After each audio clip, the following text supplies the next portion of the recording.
જીગ્નેશ પાસે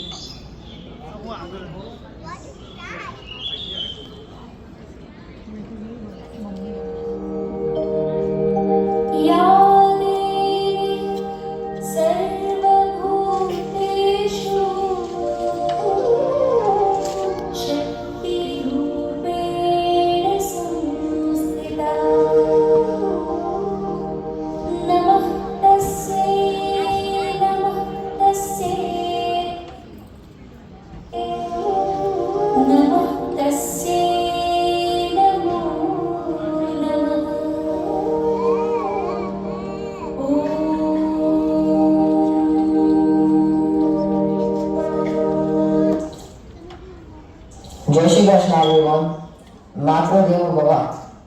આપણે ભગવાનને કેટલાય મંદિરોમાં શોધતા ફરતા હોઈએ છીએ. તમે બધા પણ જાઓ છો ને, અને એમાં જો આપણે જીવનમાં ઘરમાં કે પરિવારમાં કોઈ મુશ્કેલી આવે તો આપણે માતાજીના મંદિરમાં 2-4 વાર વધારે જઈએ, બરાબર ને? પણ શું માતાજી કે દેવી માત્ર મંદિરમાં જ હોય છે, બીજે કઈ છે નહીં? તો ચલો આપણે સમજીએ કે દેવીનું અસ્તિત્વ ક્યાં ક્યાં હોઈ શકે. કુસુમબા એટલે અનુભવની ગૂગલ યુનિવર્સિટી. બા ભલે બહુ ભણેલા નહીં, પરંતુ જીવનમાં અનુભવને તેમને પરમ જ્ઞાની બનાવ્યા છે. મુશ્કેલીના સમયે તેઓ હંમેશા સાચું માર્ગદર્શન આપે છે. એમને બધાની અને બધી જ ખબર છે. કુસુમબા એટલે કે પ્રેમ, ધૈર્ય અને સંસ્કારોની મૂર્તિ છે. ઘરનો આધાર સ્તંભ છે. પ્રિય, મારી વાત ક્યાં છે? મોડું થાય છે. આજે ઇન્ટરનેશનલ ક્લાયન્ટ સાથે મીટિંગ છે. શિવમ, શાંતિ રાખો. ફાર પિયાજ સોફા પર છે, પણ પહેલા બા પાસે જઈને આશીર્વાદ તો લો. અરે યાર, પૂજા ચાલુ છે. અત્યારે એને ડિસ્ટર્બ નથી કરવા. હું જાઉં છું, મને મોડું થાય છે. બેટા શિવમ, ચલો બોલે. ઉતાવળમાં આરતી લેવાનું ભૂલી ગયો? અરે બા, મને મોડું થાય છે. તમે તો જાણો છો આ મીટિંગ મારા કરિયર માટે કેટલી જરૂરી છે. જો આ ડીલ ફાઇનલ થઈ જાય ને તો હું શહેરમાં મોટું મંદિર બંધાવીશ. મંદિર પછી બંધાશે, પણ પહેલા તો સાથે લે. અને યાદ રાખજે, ભગવાન ભક્તની મૂર્તિમાં હોય કે ના હોય, પણ તારા સંસ્કારમાં ચોક્કસ હોવા જોઈએ. સાચી વાત છે બા. શિવમ, તમે જે સફળતા પાછળ દોડો છો એનું મૂળ તો આ મૂર્તિ જ છે જે તમારી સામે ઊભી છે.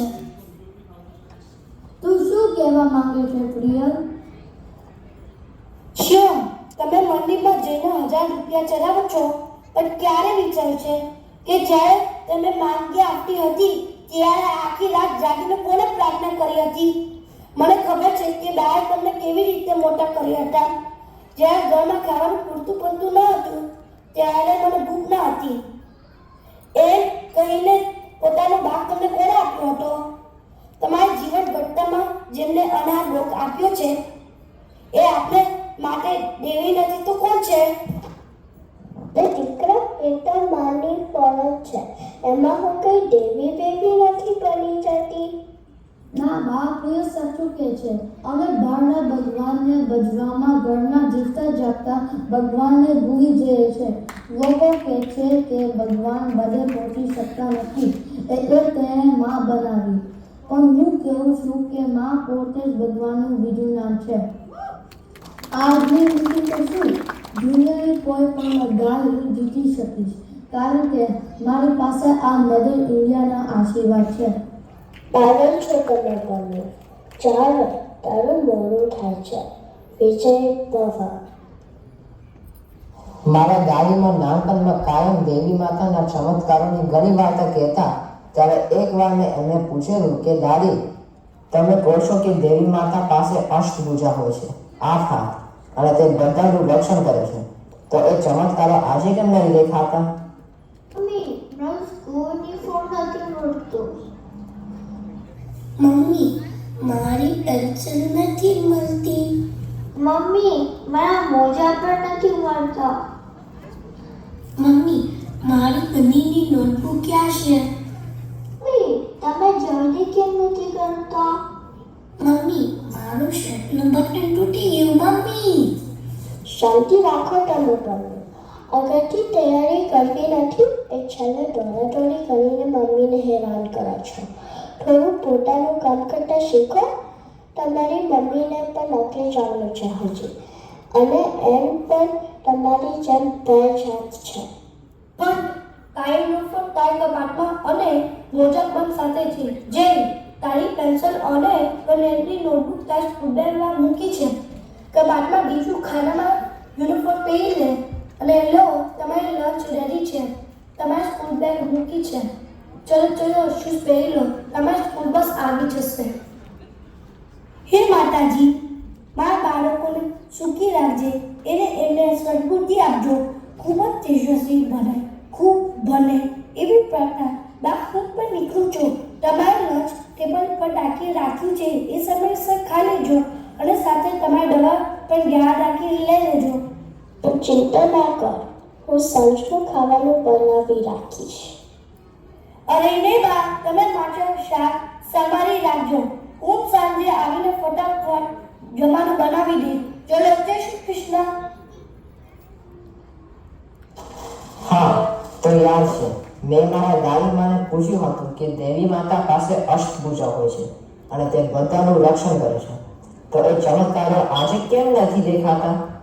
તો ત્યારે મારા દાદી માને મને કહ્યું કે બેટા, દેવી તો આજે પણ આપણી આસપાસ હોય અને એ ચમત્કારો આજે પણ થાય છે. બસ આપણી પાસે એ જોવાની નજર જોઈએ. જય શ્રી કૃષ્ણ બા. જય શ્રી કૃષ્ણ. બા, આજનો દિવસ ખૂબ જ સરસ રહ્યો. તમારા આશીર્વાદથી મારી ધ્યેય ફાઇનલ થઈ ગયું. હવે એક મોટા મંદિરનું નિર્માણ થશે.